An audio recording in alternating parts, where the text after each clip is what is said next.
London, 1825. The winter fog lay thick along the Thames, softening the edges of the city into a muted dream, while the clatter of carriage wheels echoed like a restless heartbeat. Julian Hawthorne, the Duke of Aylesford, rode within his dark carriage with an unease he could neither name nor dismiss. He had left Parliament 2 days earlier than planned, compelled not by duty but by a feeling that something at Aylesford was quietly unraveling. An unsigned note, delivered without explanation, had reached him at his London residence. "Your Duchess is not safe. Return at once." The words were precisely inked, almost elegant in their cruelty, and they had lodged in his thoughts like a splinter. Lady Rosalind Hawthorne, his new wife of barely 4 months, had written no such warning. She was too composed, too aware of the weight her title demanded. That restraint had drawn him to her. The calm intelligence behind her pale eyes, the quiet steadiness she offered even in silence. Yet now, thinking of her, a tightness gripped his chest, as though he were already too late. When the carriage passed the wrought-iron gates of Aylesford Manor, Julian leaned forward, studying the windows as if expecting a signal. But the grand facade gave nothing away. The servants who rushed forward appeared startled, eyes wide, as though they had depended on his continued absence. That reaction sharpened his instincts. "My lord," said Dawson, the butler, attempting steadiness, "we were not expecting you." "Where is the Duchess?" Julian asked. Dawson hesitated. "Her Grace is indisposed." "In what manner?" "She is resting," Dawson said stiffly. "Lady Meredith assured us she is simply overtired." Julian's jaw tightened. Lady Meredith Hawthorne, his stepmother, excelled at asserting authority where she had none. Rosalind's supposed illness provided her exactly such an opening. "Take me to her," Julian ordered. He crossed the entry hall, ignoring the portraits that watched him like silent advisers. When he reached Rosalind's chamber, he pushed open the door without knocking. The fire was low. Her nightgown lay folded on the chair. The bed was untouched. "She is not here," Julian said softly. Dawson hovered in the doorway. Lady Meredith said. "What did she say?" "That the Duchess was taken ill and wished for solitude." Julian examined the room. Rosalind was orderly. She would never vanish without leaving some sign. He remembered how she had tried to learn every detail of the estate, how she greeted every servant by name. She had wanted to belong, to contribute with dignity rather than demand. Such sincerity had unsettled Meredith, who preferred obedience to grace. "Fetch Lady Meredith," Julian said. Meredith arrived moments later, draped in silk and false concern. "Julian, dear, you're home so abruptly. Had we known." "Where is Rosalind?" "Resting, of course.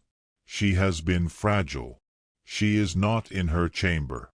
Perhaps she sought air. You know how sensitive she can be." "She is not sensitive," he said, each word weighted. "And you will answer plainly." Her eyes narrowed briefly, a flicker of annoyance breaking through her poise. "If you insist." She wished not to be disturbed. Julian stepped past her, unwilling to argue.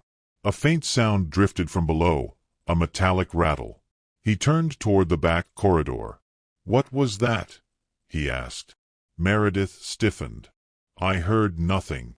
But Julian was already moving, descending the steps with growing dread. He followed the sound to the disused wine cellar, a place untouched since his father's death. A cold draught swept upward when he opened the door, carrying the scent of damp stone. He descended quickly, lantern in hand. The faint clink came again. When the light fell across the far wall, he froze. Rosalind sat on the floor, chained to an iron ring. Her gown was torn, her skin pale with cold. Yet she lifted her head with fragile dignity. "My lord," she whispered. Julian dropped to his knees beside her, anger and grief twisting inside him. "Who did this?" She exhaled shakily but could not form an answer. He wrapped his coat around her and lifted her carefully, shocked by the chill radiating from her. "I have you," he murmured. "You are safe now." As he carried her up the narrow stairs, the lantern cast trembling shadows along the walls. Rosalind rested weakly against him, her breath unsteady, each moment a reminder of the cruelty she had endured. He did not know how long she had been held there, nor how she had survived the cold and terror. But he knew with absolute certainty that the truth lay within his own household, and that someone had acted with deliberate malice. At the top of the stairs, Dawson gasped at the sight of her, but Julian said nothing. Words would only delay what must come next. He moved toward Rosalind's chamber with steady purpose. Meredith appeared again, her expression collapsing into feigned horror. "Good heavens, Julian, what has happened?" Julian did not afford her the courtesy of a glance. "Prepare warm blankets," he said to the nearest maid. "Send for the physician." "But," Meredith began. "Silence," he said. The word reverberated through the hall. Meredith paled. Julian carried Rosalind inside, laying her gently upon the bed. She clung to his hand, her voice barely audible. "I feared you would not come." He brushed a strand of hair from her cheek. "I will never fail you again." Her eyes closed, not from fear now, but relief. As the color slowly returned to her cheeks, she gripped his hand with surprising resolve, as though determined not to vanish again into shadows that had nearly consumed her. Her breath trembled, but her gaze held clarity, a quiet insistence that she wished to speak when strength allowed it. Outside the chamber, Meredith attempted to issue instructions, but servants ignored her, moving instead under Dawson's steadier direction. It was the first time Julian noticed their shift. Loyalty had rearranged itself the instant Rosalind appeared in his arms. Even the house seemed altered, unsettled by its own secrets. Julian stepped into the corridor briefly, listening to the uneasy stillness of the manor. Everything familiar felt treacherous. The revelations of the night hovered like storm clouds waiting to break, and he knew the path ahead demanded resolve. For Rosalind's sake, he would walk it without hesitation. He felt determination harden within him, a silent vow forming with unmistakable finality. He would endure. At dawn the manor awakened with uneasy stillness, as if every beam and panel sensed the fracture in its own foundations. Rosalind slept in fragile peace, her breathing finally steady, while Julian stood by the window of her chamber, watching thin winter light seep over the frost-touched grounds. The weight of responsibility pressed on him, yet it sharpened his purpose rather than clouding it. Now that the truth had been glimpsed, he vowed to tear it from every hidden corner of the estate. When Rosalind stirred, blinking against the pale morning, he moved to her side with a softness that surprised even him.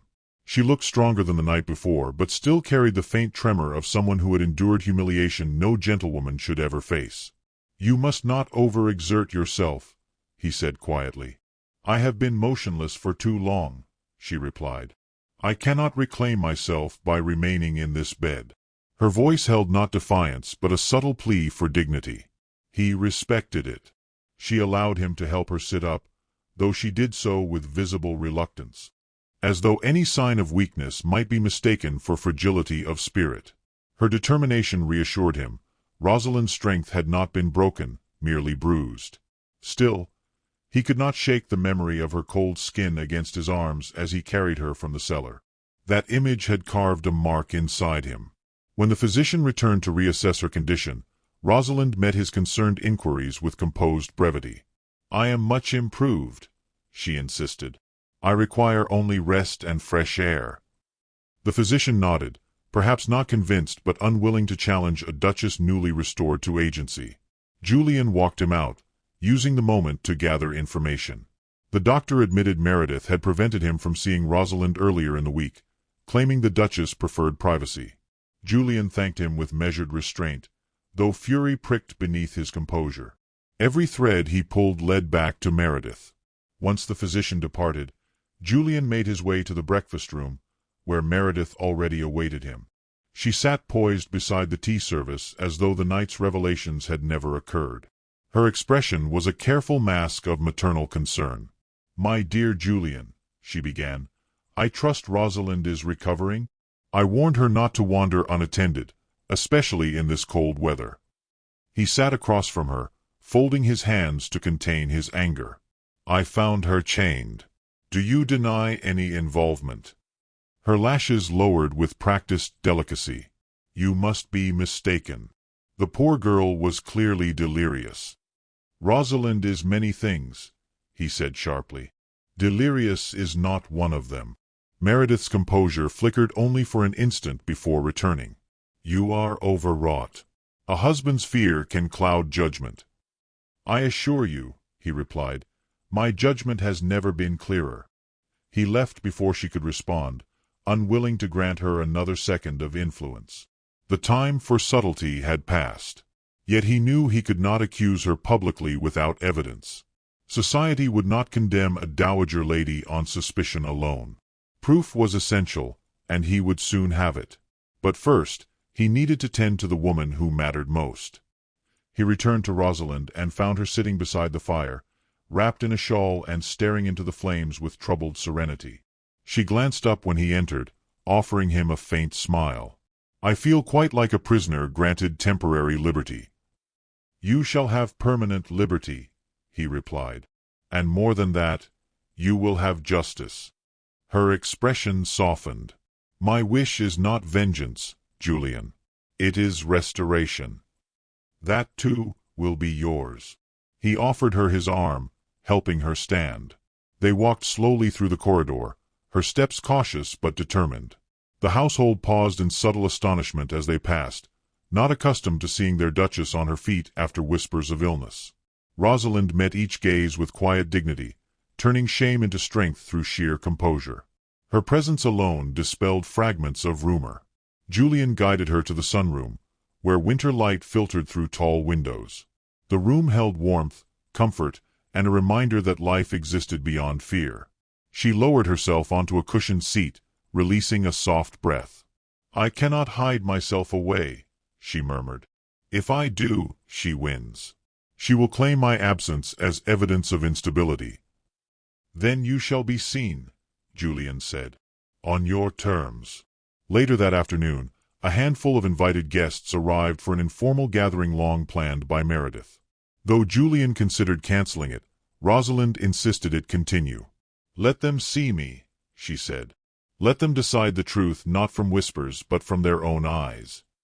Her resolve impressed him. He escorted her downstairs, careful to ensure she did not tire too quickly. When they entered the drawing room, conversation faltered.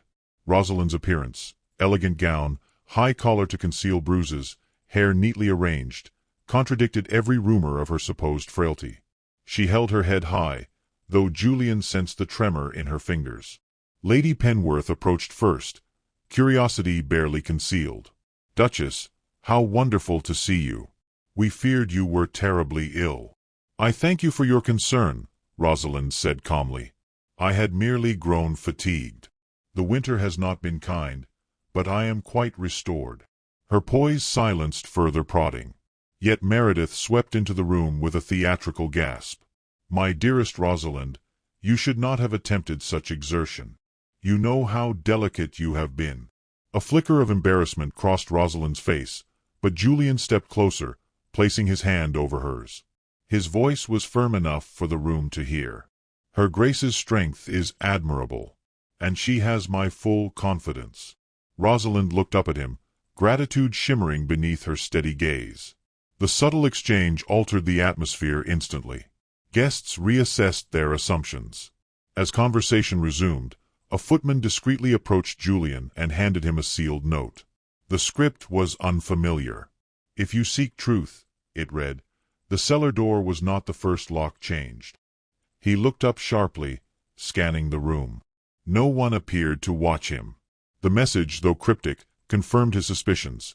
Someone else in the household had witnessed Meredith's actions and wished to help. When the final guest departed and servants extinguished lamps, Rosalind leaned into Julian's arm, weary but triumphant. Was it terrible? She asked quietly. On the contrary, he replied. You unsettled every rumor with your presence. She chuckled softly. I hope so. I have little strength left for another battle tonight. You have already won today's, he said. As he escorted her upstairs, the manor felt changed, not healed, not yet, but shifting. The darkness that had once hidden cruelty now seemed to expose it. Rosalind paused at her chamber door, turning toward him.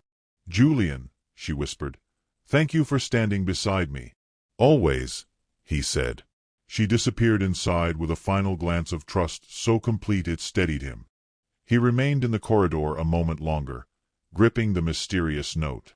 The next steps would lead deeper into danger, but the path was clear. The house itself had begun to speak, and he would not stop listening until every secret rose into unforgiving daylight. Julian stood in the dim corridor outside Rosalind's chamber, the candles flickering as though uneasy with the truths that had begun to seep through the walls of Aylesford Manor. The physician had confirmed she would recover, but her wounds, both visible and hidden, left Julian weighted with guilt. Her quiet endurance haunted him. She had never once complained in their marriage, never once yielded to despair.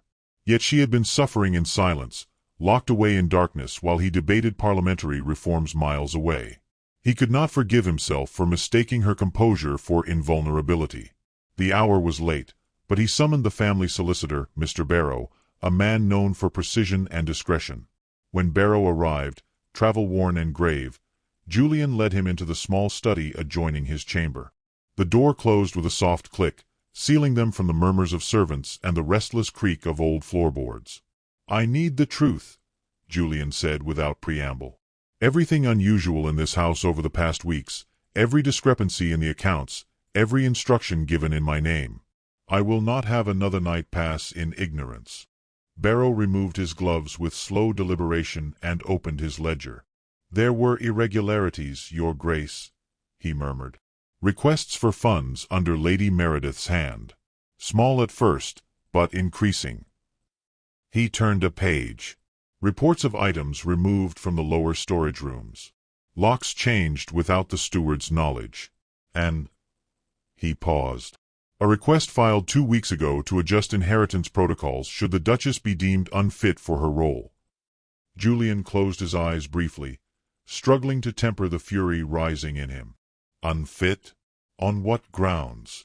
The letter claimed emotional instability. Barrow lowered his voice. "I suspected the statement was false, but without your instruction, I could not challenge it." Julian felt something inside him settle, not with relief but with chilling clarity. Meredith's cruelty had not been born of impulse.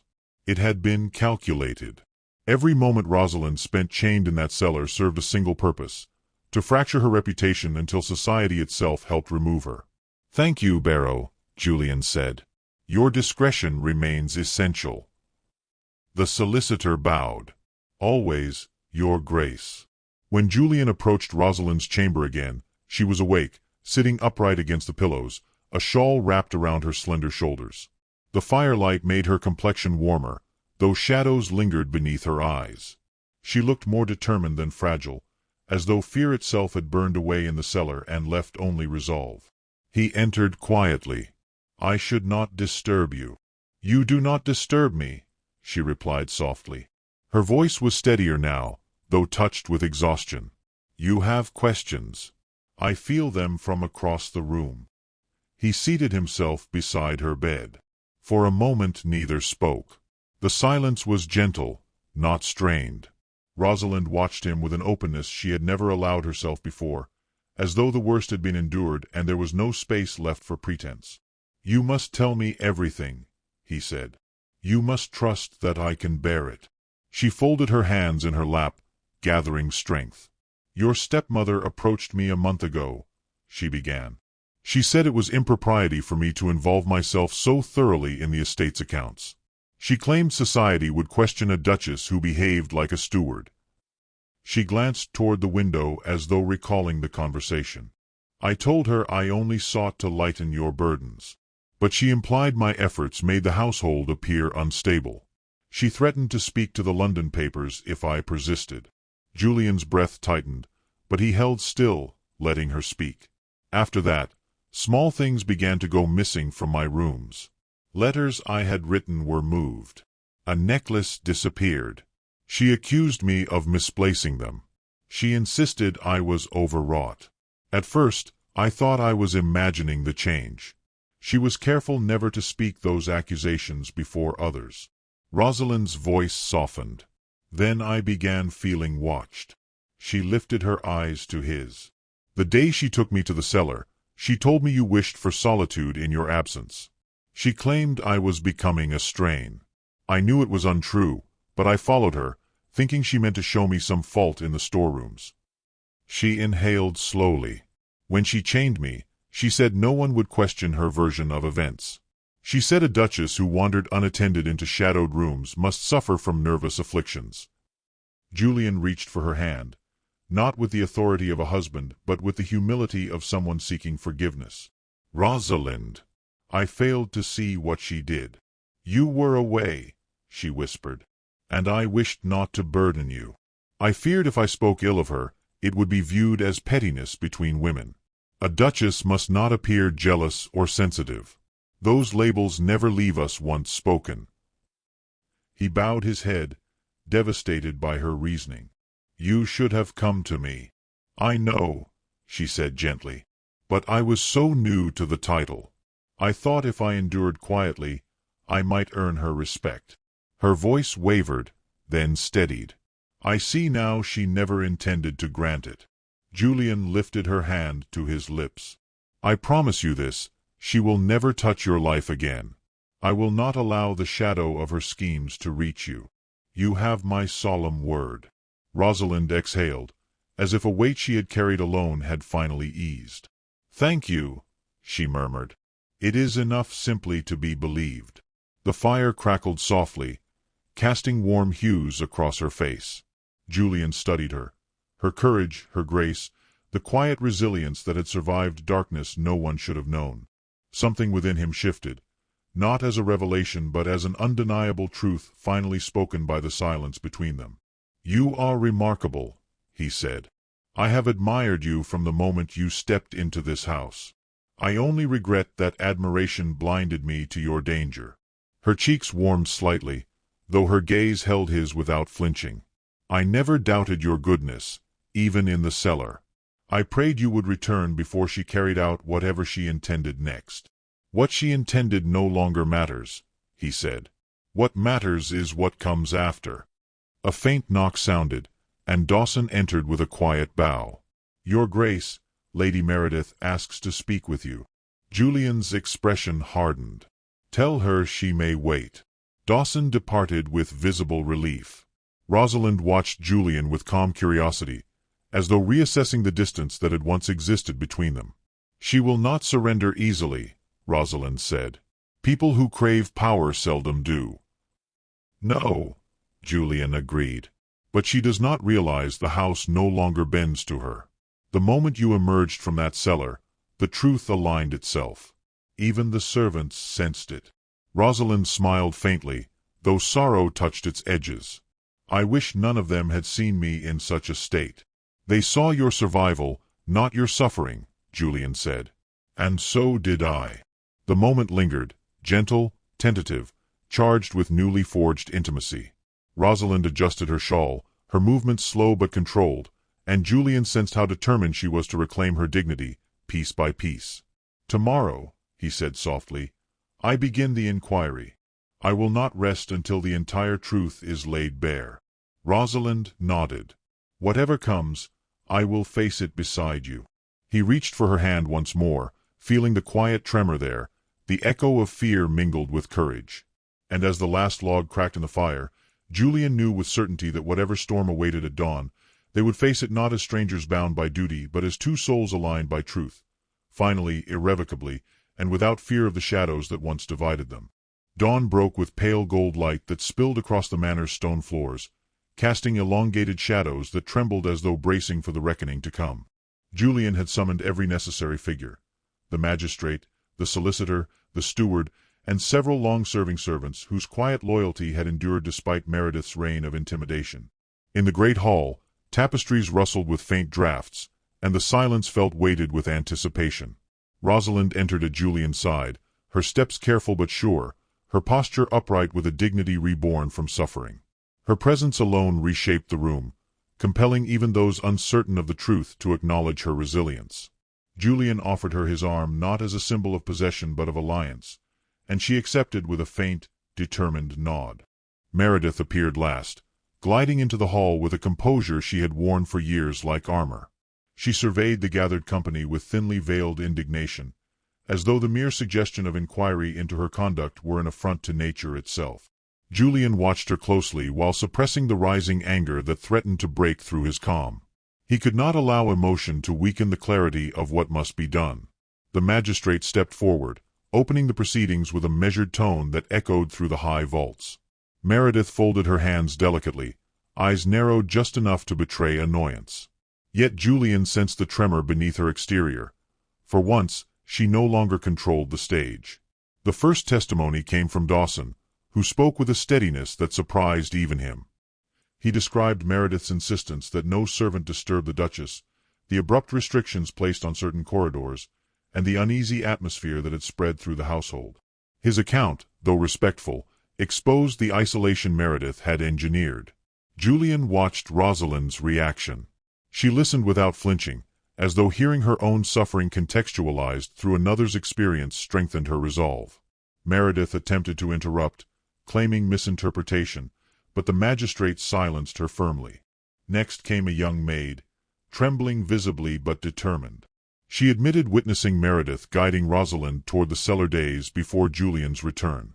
Though she had not understood what she saw, she confessed to hearing muffled cries afterward, followed by Meredith's stern warning that the Duchess must not be disturbed. The maid's voice cracked with remorse, yet Rosalind offered her a small, forgiving smile that steadied her further. Julian felt a swell of pride then, not for himself, but for the woman who, even now, chose grace over bitterness. Barrow presented documents showing forged medical requests and letters depicting Rosalind as unstable. Each signature of Meredith's was a blow sharper than the last. Even the magistrate's stoic expression shifted into visible disappointment. Meredith's defenses weakened. She protested attempts to misrepresent her concern, but the web she had woven now entrapped her. Julian spoke only when necessary, offering clarity rather than accusation, determined that justice, not vengeance, guide his words. When he finished, no doubt remained of Meredith's guilt. Finally, the magistrate turned to Rosalind. A hush fell as she stepped forward, the faint rustle of her gown the only sound. She addressed the room with calm, measured breaths, recounting the events with neither dramatic flourish nor hesitation. Her voice carried both fragility and strength, revealing the reality of her suffering while refusing to cast herself as a victim alone. She explained how silence had been used as a weapon, how fear of public humiliation had trapped her more tightly than any chain, and how isolation had become Meredith's most potent cruelty. Her words did not demand sympathy, they commanded understanding. When she finished, even the steward bowed his head in solemn respect. The magistrate delivered his ruling with clarity. Meredith was to be removed from any position of authority within the household and placed under legal scrutiny for her actions. Gasps rippled across the hall, though none dared object. Meredith's composure finally cracked. She looked at Julian with a mix of disbelief and scorn. "You would cast aside your father's widow so easily," she hissed. "I would protect my wife," he replied calmly. "Something you were never inclined to do." Her expression hardened, but the fight had left her. She was escorted away, her footsteps fading into silence that seemed to cleanse the hall itself. Rosalind released a breath, though relief did not erase the lingering shadow of what she had endured. Julian turned to her, offering his hand with quiet reverence. She accepted, her fingers warm against his, though faintly trembling. They left the hall together, stepping into a corridor bathed in soft light that felt almost like a benediction. In the days that followed, life at Aylesford shifted subtly but undeniably. The servants walked with lighter steps, and Rosalind's presence became a symbol of renewal rather than whispered scandal. She immersed herself in charitable work, meeting with local families, establishing educational programs for young women, and restoring neglected wings of the estate. Though still healing, she approached each task with gentle determination. Her compassion, once overshadowed, now flourished openly. Julian observed her with growing admiration. What he had once mistaken for delicate reserve, he now recognized as profound resilience. Each evening, they walked the gardens together beneath bare winter branches, speaking of estate plans, personal fears, and future hopes. Their conversations shifted from formal courtesy to vulnerable honesty, and in those quiet exchanges, affection deepened into something unspoken yet undeniable. Rosalind seemed surprised by his tenderness, as though uncertain she deserved such devotion. Julian resolved to show her, through every word and gesture, that she did. Spring arrived with sudden vitality, filling the gardens with blossoms that seemed almost symbolic in their brightness. One evening, beneath a canopy of flowering branches, Julian paused, unable to contain the emotion that had steadily grown within him. Rosalind turned back to him, her features illuminated by dusk's fading light. "There is something in your expression," she murmured, "that suggests a confession is inevitable." He stepped closer, heart unguarded. "I have loved you quietly," he said, "from the earliest days of our marriage. Yet I hesitated, fearing I might impose feelings you were not ready to share.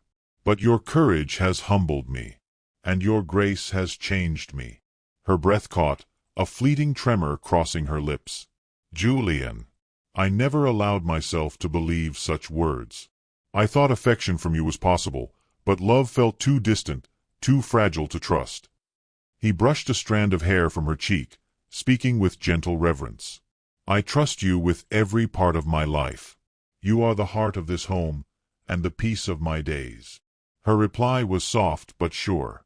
"Then know that I love you too, quietly at first, and now with certainty." The kiss they shared was unhurried, tender, filled with promises neither had dared to make before. It sealed not merely affection but the rebirth of their marriage, forged in shadows yet strengthened in light. Months later, when the estate gathered to celebrate the birth of their son, the halls echoed with joy unimaginable in the dark days before. Rosalind cradled the child with radiant serenity, and Julian watched her with awe. Where darkness had once threatened to swallow them, new life now flourished. Their journey, born from suffering, had resolved into a union fortified by truth, love, and the quiet power of resilience.